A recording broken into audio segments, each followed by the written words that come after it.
지금까지 우리가 살아오면서 욕 한 번 하지 않고 살았다는 사람은 없을 것입니다. 화 한 번 안 낸 사람 없을 것입니다. 싸움도 했을 것입니다. 부부 싸움 한두 번 다 경험이 있을 것입니다. 그런데 최소한 하나님의 자녀들은 믿음의 사람들에게 오늘 하시는 강력한 한 메시지를 한 사건을 통해서 우리에게 보여주고 있습니다. 오늘 여기서 말씀 전한 저도 회개하는 마음으로, 그리고 말씀 듣는 여러분도 타성에 젖어 있는 그런 예배 버리시고 오늘 교회에 나왔다는 것을 만족하지 마십시오. 하나님은 그것을 원하지 않습니다. 내가 변화되어야 됩니다. 달라져야 됩니다. 우리는 예배 때마다 점점 내 모습이 어떤 모습은 점점 깎여져 나가는, 내 자아가 깎이고 내 혈기, 고집이 깎여 나가고 주님의 형상을 닮아가는 이러한 진정한 예수 그리스도의 사람이 되시길 바랍니다. 오늘 성경 배경을 잠깐 소개하겠습니다.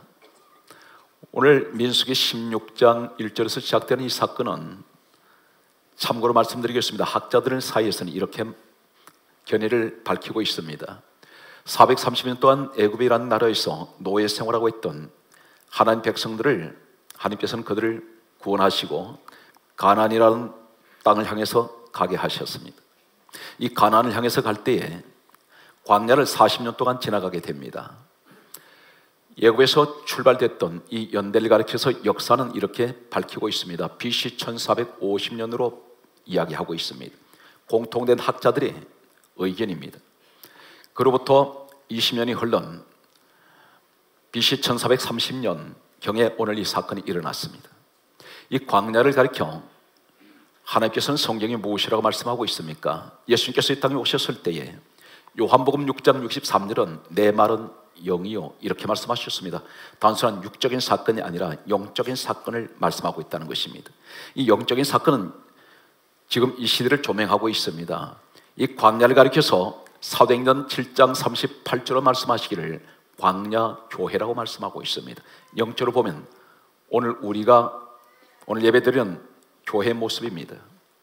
이 광야교회에서 문제가 일어났습니다. 심각한 문제가 터지기 시작합니다. 최소한 그들은 20년 동안 광야 생활했습니다. 광야를 교회라고 얘기한다면 우리는 20년 동안 교회 생활했습니다. 그런데 여기서 한 사람이 싸움을 걸어옵니다. 누구에게 싸움을 걸었냐면 모세라고 하는 하나님이 세우신 지도자가 있었습니다. 만약에 이 광야를 교회라고 말씀한다면 광야교회 담임 목사는 모세입니다. 모세를 향해서 한 사람이 주동자가 되어서 싸움을 걸고 나섰습니다. 그 사람은 오늘 민수기 16장 1절에 나오는 고라라는 사람이었습니다. 이 고라가 이 모세를 싸움을 하면서 시비를 겁니다. 그리고 대들기 시작합니다.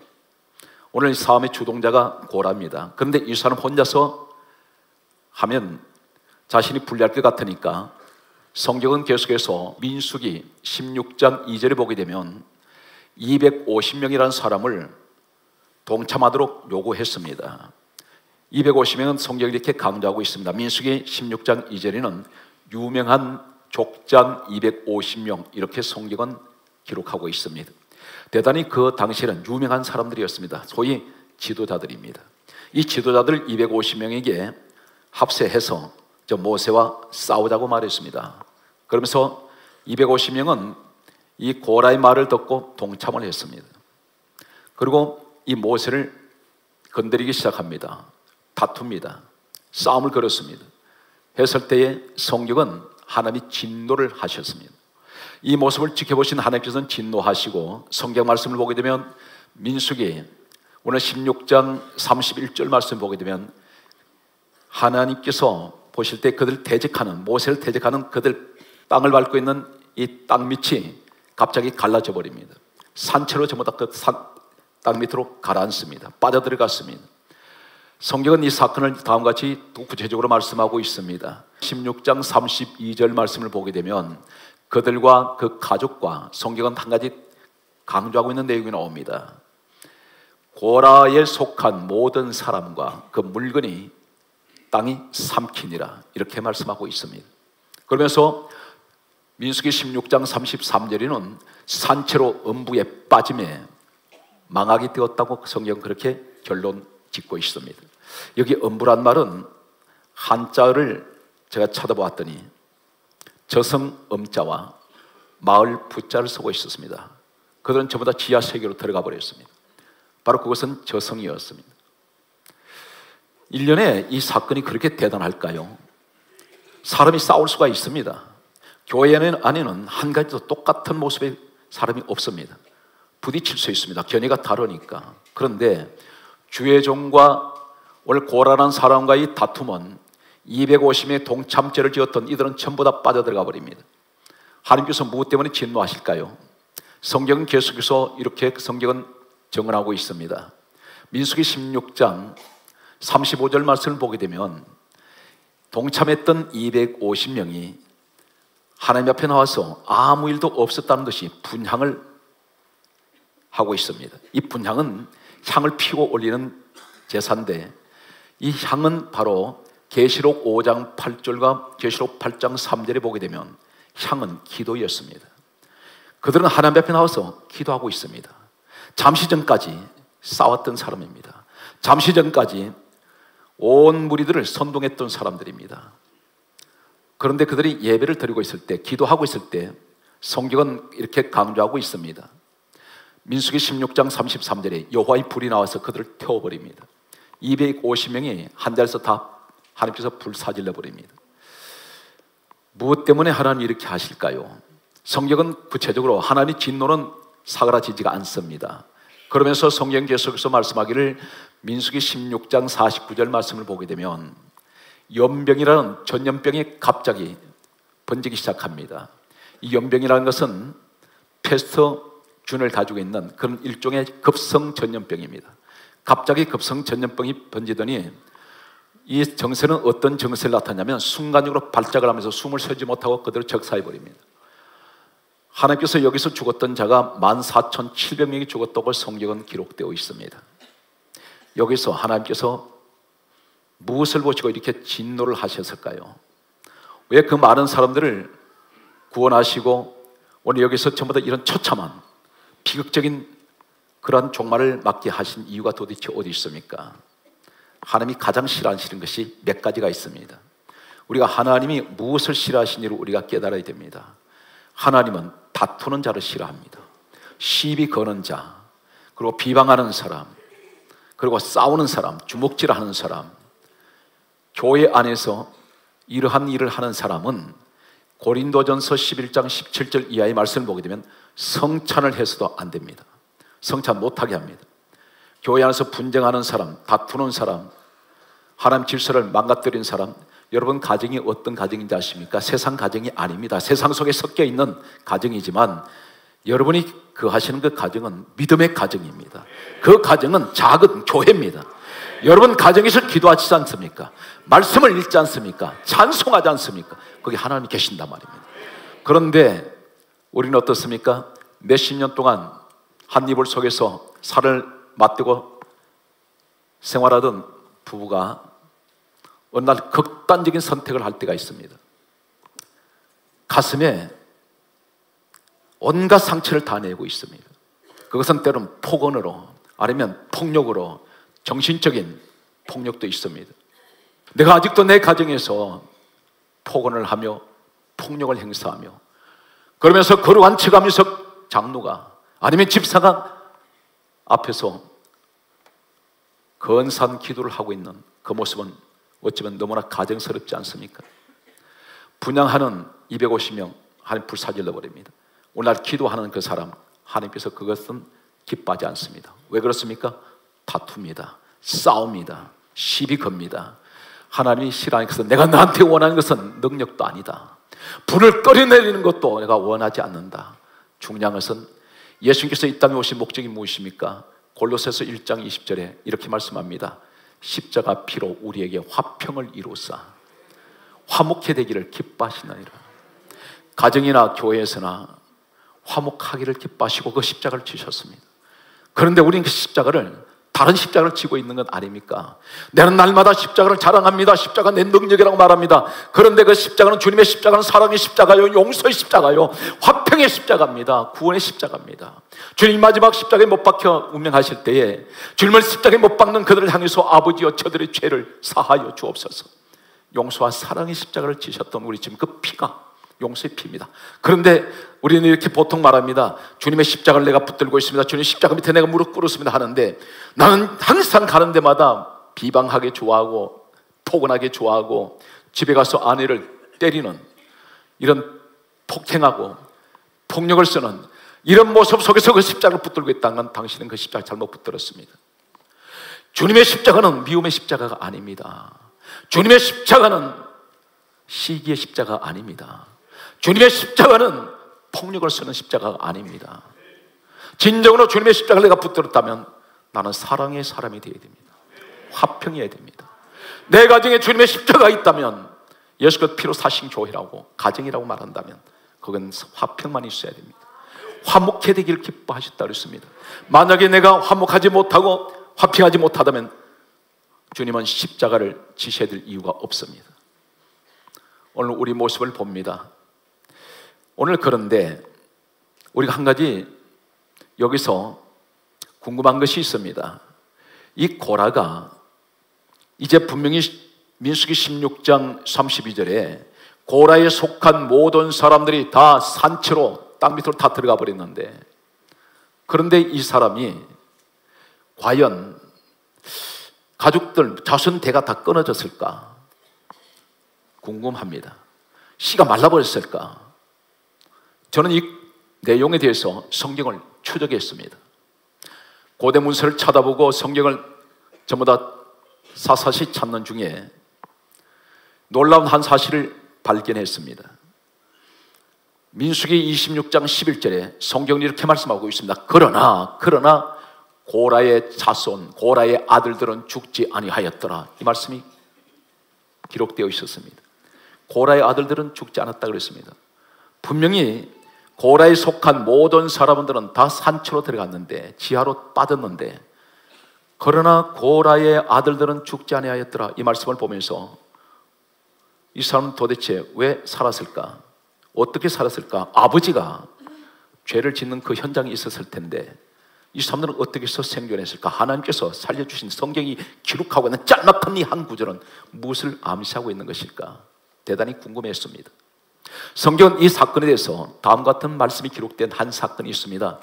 민수기 17장 3절 말씀 보게 되면 고라의 무리에 들지 아니하는 사람들이 있었다고 기록하고 있습니다. 바로 무엇을 말하냐면, 이 고라의 아들들은 아버지가 하는 행동을 보고 거기에 죄에 동참하지 않습니다. 반대편에 서버립니다. 죄를 짓는 자리에 동참케 짓지 않습니다. 아무리 아버지지만 아버지가 죄를 짓는 그 자리에 이 아들들은 가지 않습니다. 대신에 어디 자리에 서 있냐면, 나중에 말씀이 전개되는 내용을 보면 충분히 이해가 되실 것입니다만은, 이 고라의 아들들은 철저하게 하나님 순종하는 아들들이었습니다. 그리고 주의 종 편에 서 있었습니다. 그런데 그 아버지는 반대로 하나님을 대적하고 주의 종을 대적했던, 시비를 걸고 싸움을 걸어왔던 사람이었습니다. 비록 그 부모님 몸에서 태어났지만 전혀 다른 모습을 보여주고 있습니다. 성경은 이렇게 말씀하고 있습니다.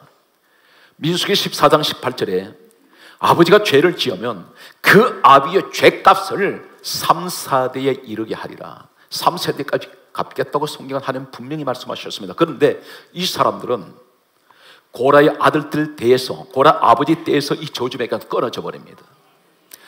한 사건을 더 보게 되면 성경의 믿음의 조상이라고 하는 아브라함이 있습니다. 이 아브라함을 가리켜서 여호수아 24장 2절에 보게 되면 이 아브라함은 그 아버지 데라가 우상을 섬겼던 사람으로 유명합니다. 그런데 어떻게 해서 이 아브라함이 그 아들 때에 와서는 하나님께서 창세기 12장 1절에 복에 거론되게 하시고 로마서 4장 11절에 와서는 믿음의 조상이라는 칭호를 내리셨을까요? 오늘 하나님께서 말씀하셨던 우상을 섬기는 그 죄값은 역시 3, 4대까지 갚겠다고 하셨던 하나님께서 바로 그 아래의 아들들에게는 오늘 이 고라의 아들들도 마찬가지고 아브라함 때에도 마찬가지고 그 조상들이 우상을 섬기고 하나님을 불순종하고 대들었던, 주의 종에게 대들었던 이 사람들은 그 아들 때에 와서는 전부 축복을 받습니다. 조상이 지은 죄의 유전을, 죄의 저주를 끊어버리십시오. 그 방법은 어떤 것입니까? 철저하게 내 조상이 우상을 아무리 많이 섬겼다 할지라도 내 대에 와서는 확실한 예수 그리스도 믿음 안에 서야 된다는 사실입니다. 좌로나 우로나 치우치면 안 됩니다. 분명한 믿음을 가지고 오직 구주가 되시는 예수 그리스도 앞에 내 신앙 고백이, 확실한 신앙 고백이 있어야 됩니다. 중요한 것은 남이 누구를 비방하더라도 동참하지 마십시오. 좋은 얘기 하거든 좋은 말 하십시오. 그러나 누가 저 사람을 모함을 하거든 거기에 모함하는데 동참하지 마십시오. 부정적인 소리 할 때 절대 동참하지 마십시오. 동참하면 자칫하면 본문의 250명 같이 이런 화를 당할 수가 있다는 것을 하나님은 오늘 이 메시지를 통해서 우리에게 보여주고 있습니다. 성경에 그러한 사람들이 있었습니다. 창세기 34장에 보게 되면 자신의 누이 동생 디나라는 누이 동생이 겁탈을 당했을 때에 시몬 네비라는 두 오빠가 누이 동생이 원수 갚겠다고 칼을 가지고 들어가서 누이 동생을 욕보인 세겜의 추장 남자를 죽여버립니다. 그 부락의 모든 남자 다 죽였습니다. 살인자가 됩니다. 하나님께서는 이 사건을 가리켜서 창세기 49장 6절에는 시몬과 레비는 저주를 받을지어다 말씀하고 있습니다. 왜 저주가 찾아왔습니까? 아무리 용서하지 못하는 일이 있다 할지라도 다른 방법이 있었을 것입니다. 그런데 이 두 사람이 한 사람이라도 반대했다면 이 사건은 일어나지 않았습니다. 한 사람은 반대 의견을 내서도 이 사건은 발생하지 않았습니다.